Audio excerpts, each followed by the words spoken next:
Assalamualaikum warahmatullahi wabarakatuh. Perkenalkan, nama saya Nandi Fitriani Bulam, MPM 202410236. Saya akan mempresentasikan makalah saya yang berjudul Hakikat, Makna, dan Hubungan Antara Makna dalam Kajian Semantik.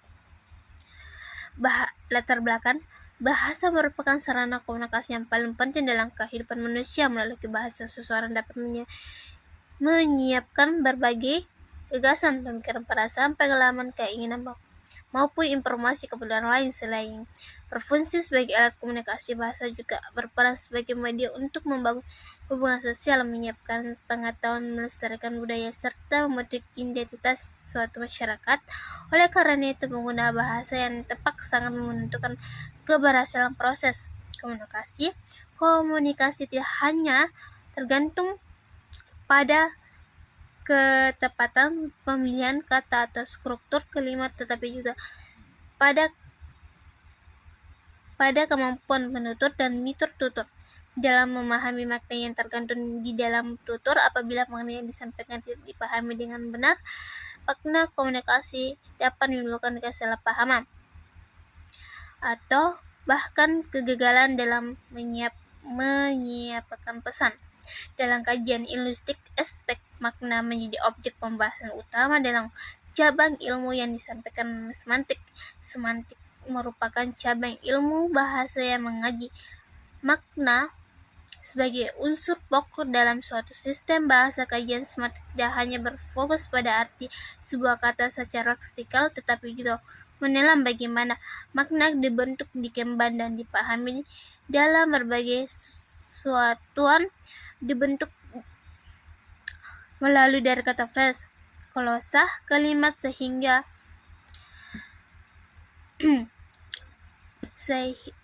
tapi juga menaikkan makna dibentuk, dikembangkan dan dipahami dalam bentuk suatu bahasa melalui dari kata frase, kolosah, kalimat, sehingga wacana. Melalui pendekatan semantik dalam dijadikan bahwa suatu tergantung pada hubungan antara kata, struktur, gramatikal, konsep, mengumun, serta institusi komunikasi yang dimelatar belakang. Dengan demikian, makna merupakan aksi yang bersifat dinamis dan tidak selalu dapat dipahami hanya berdasarkan arti kamus semata. Landasan teori. Istilah semantik berasal dari bahasa Yunik, yaitu somantikos, yang berarti memiliki makna berhubungan dengan kata makna atau memiliki arti. Secara etimologis, istilah tersebut menunjukkan bahwa semantik merupakan cabang ilmu yang berfokus pada kajian mengenai makna dalam bahasa. Dalam ilmu linguistik, semantik menjadi salah satu bidang yang sangat penting karena setiap bentuk bahasa, baik merupakan kata frase, kolosah, kalimat yang mampu wacana, kepada dasarnya digunakan untuk menyematkan makna kepada tutur. Oleh sebab itu, semantik tidak hanya mempelajari arti sebuah kata secara terpisah, tapi juga mengajarkan bagaimana makna dibentuk, diorganisasikan, dihubungkan dengan dipahami dalam suatu sistem bahasa. Secara umum, semantik definisikan sebagai cabang linguistik yang sangat mengaji hubungan antara bentuk bahasa dengan makna yang disampaikan. Dikajikan, semantik mencakup berbagai aspek seperti makna leksikal, makna gramatikal, makna struktural, makna konotatif, refleksi. Makna merupakan sehingga konotatif refleksi antara perubahan makna sehingga proses penetrasi makna dan suatu tuturan. Dengan demikian, semantik berperan penting dalam menjelaskan bagaimana suatu bahasa mampu menjadi sarana komunikasi yang efektif, karena setiap unsur kebahasaan mengandung informasi yang dapat dipahami oleh penutur kata maupun pendengar. Menurut Johann 1917, semantik merupakan suatu studi ilmiah mengenai makna yang dikodekan oleh diekspresikan melalui sistem bahasa. Berpendapat bahwa makna merupakan bagian integral dari bahasa yang karena setiap unsur linguistik memiliki fungsi untuk mempresentasikan konsep tertentu.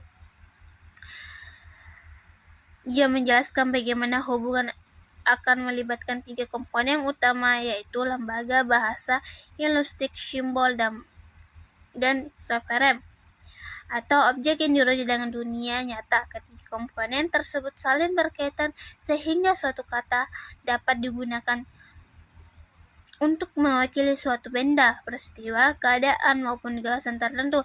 Dengan kata lain, menurut Loinos, bahasa tidak hanya berdiri di atas rangkaiannya, bunyi atau tulis, tetapi juga mengandung sistem makna yang memungkinkan menulis komunikasi serta efektif. Sementara itu, Frank R.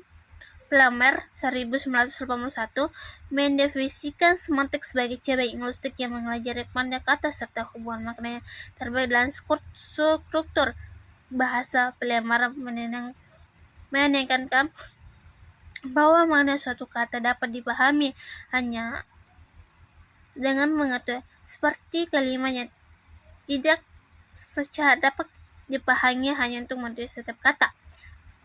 Secara pisah makna yang muncul karena ada hubungan antara kata yang tersusun mendengar kaidah, sehingga hubungan antar semantik menurut Plummer tidak hanya berfokus pada makna leksikal, tapi juga memperhatikan bagaimana struktur gramatikal. Mengenai bahasa makna, pendekatan ini menunjukkan bahwa perubahan susun kata ke suatu kalimat dapat menghasilkan makna yang berbeda meskipun menggunakan kosakata yang sama. Menurut D.A. Church 2000, semantik merupakan kajian mengenai sistem makna yang dimiliki oleh kata bahasa beserta hubungan makna yang terdapat di dalamnya.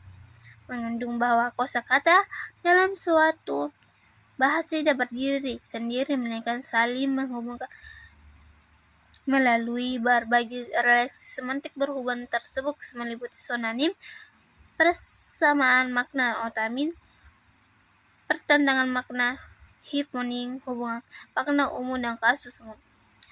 Hubungan sebagai dan kata seluruh polisemi. Satu bentuk memiliki beberapa yang saling berkaitan.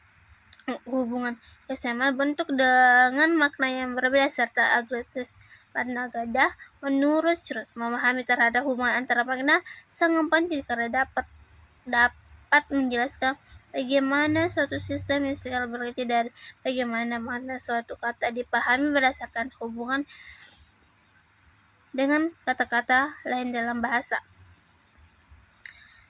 Hakikat makna. Makna merupakan konsep utama dalam semantik. Hakikat makna dapat dipahami sebagai hubungan antara lembaga bahasa dengan konsep diwakili. Menurut Lans 1997, makna berdiri dari 3 unsur utama: simbol, bahasa, konsep, referen.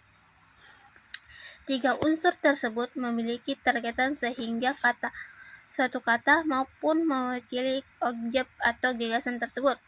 Jenis makna. Menurut Leitch 1991, makna terdiri atas jenis. Makna konseptual merupakan makna yang terdiri dari dalam kamus. Contoh: rumah, bangun, tempat tinggal.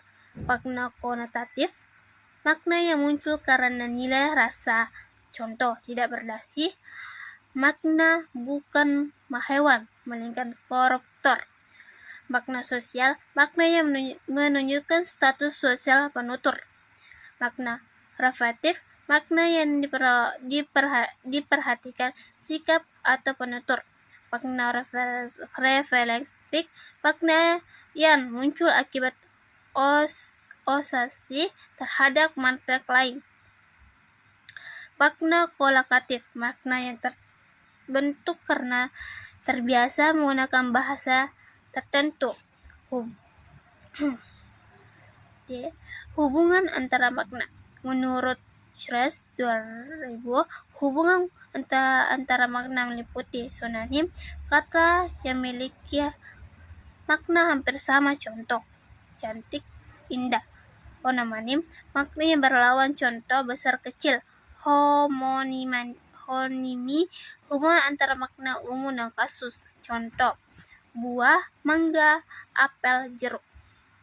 Honomani bentuk sama tetapi makna berbeda. Contoh bisa, racun bisa, maupun polismi. Satu kata memiliki beberapa makna yang masih berkaitan. Contoh kepala sekolah, kepala meja, nempel keluarga. Ambiguitas kalimat memiliki lebih dari satu panistres. Teori makna menurut para asli. Jonius mengatakan bahwa makna merupakan hubungan antara bentuk memiliki dengan satu kata rujuk. 2. Peran pelamar menekankan bahwa makna tidak dapat dipisahkan dari hubungan antara kata dalam kalimat. 3. Alain Choren mengembangkan kajian mengenai referensi semantik seperti sononim, otomonim, hiponimin, polismi, dan homonim. 4. Stephen Levision menjelaskan bahwa pemahaman makna sangat dipengaruhi oleh konteks komunikasi sehingga semantik dapat terbaik saling terkait. Analisis data. Pemerintah menunjukkan bahwa kepada masyarakat terbentuk banjir guna meningkatkan ketahanan pangan sosial. Membantu tersebut diberikan kepada ribuan keluarga yang tersebar di beberapa wilayah. Analisis berdasarkan hakikat makna. Menurut Sean, kata pemerintah bantu masyarakat banjir keluarga dari wilayah memiliki makna konseptual yang jelas hingga membaca memahami konfirmasi secara objektif. Menurut pelanggar, makna kalimat bentuk memiliki hubungan antara makna. Contoh, pemerintah menyuruh bantuan hubungan objek predikat dan objek bentuk makna tidak hanya lengkap. Menurut Cro, hubungan makna yang ditemukan antara lain honomaning, bantuan pagan, bantuan sosial, keluarga, masyarakat. Sonomaning menyeluruhkan, memberi dampak terkenang. Otomaning meningkatkan, menurunkan. Menurut Levision, makna kalimat dipahami berdasarkan konteks memiliki tersebut menggunakan ingin bahwa pemerintah sedang melakukan penanganan bencana sehingga membaca memahami tujuan memberikan bantuan. Pembahasan berdasarkan hasil analisis tersebut, tes memberikan yang berdasarkan sebagai objek penelitian. Dapat dikatakan bahwa teori-teori semantik yang ditemukan oleh Johann Lasio, Franz R. Plamer, dan Stephen Levision memiliki keterkaitan yang erat serta saling melengkapi dalam menjelaskan hakikat makna dan hubungan antara makna. Dalam bahasa masing-masing, teori memberikan sudut pandang yang berbeda mengenai proses terbentuk makna, namun seluruh mengenai pada pemahaman bahwa makna merupakan unsur yang sangat penting dalam komunikasi. Melalui proses teori-teori analisis terhadap teks berita menjadi lebih karena tidak hanya berfokus pada arti artikel setiap kata dan tapi juga memperhatikan hubungan antara makna, struktur kalimat, reaksi semantik serta mengaruhi konteks terhadap proses penasaran makna.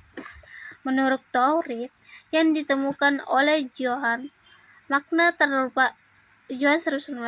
merupakan hubungan antara suatu bahasa konsep yang dipahami oleh penutur dan referen yang tercapai di dunia nyata dalam teks berita yang dianalisis. Konsep tersebut dampak pada pengumuman kata-kata seperti pemerintah bantuan masyarakat banjir, ketahuan dan keluar kata-kata tersebut memiliki makna konseptual dan jenis sehingga mampu menggambarkan objek maupun kata yang sebenarnya.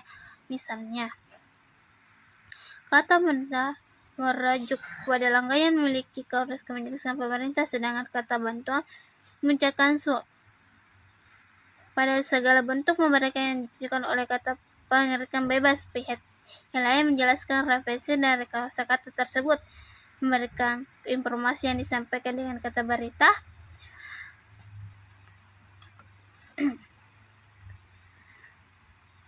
yang itu untuk memberikan beban operasi kejelasan referensi dari kosakata tersebut, membangun informasi yang disampaikan oleh berita objek yang mudah dipahami dengan bercahaya utama dalam menyertakan informasi, karena bicara terlebih dalam memahami arti dasar setiap kata sebelum memahami